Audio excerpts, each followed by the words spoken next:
Ну що ж, так як до нас вже прийшло літо, то я думаю, варто не їхати сьогодні в машині, так, як завжди, а спробувати щось нове, щоб відчути нашу гарну літню погоду. Тому ми сьогодні поїдемо на велосипедах. Давай. І заспіваємо. І заспіваємо на велосипедах. Прекрасна ідея. Підтримуємо. Да? Їдемо?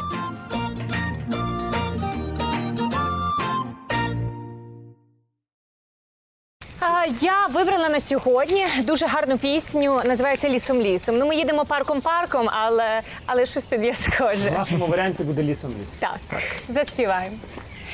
Лісом, лісом при долині, зозуленька кукать нині. Гей-я, гой, лелея, любовання то велика пасия.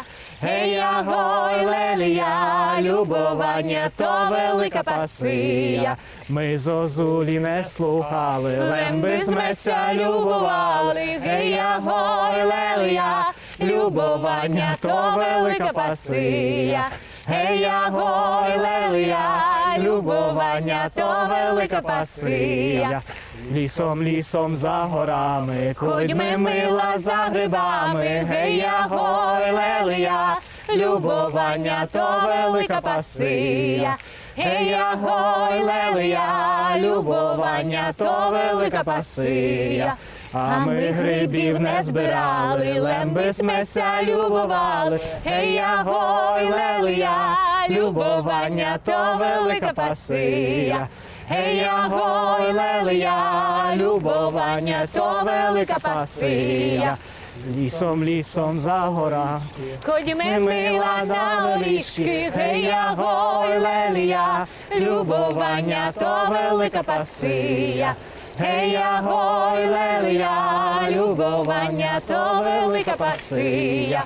Ми Орішків не збирали, лемби з меся любували. Гей-я, гой, лелея, любовання то велика пасия. Гей-я, гой, лелея, любовання то велика пасия. Так, от ми у Львові всі дуже добре знаємо, що хороша недощова погода – це є рідкість. Тому, друзі, на вихідні обов'язково вибирайтеся в парк, або в нас багато у Львові є парків, та є куди піти, і співайте пісні лемківські, не лемківські, які завгодно, але співайте. І до наступних зустрічей. До зустрічі.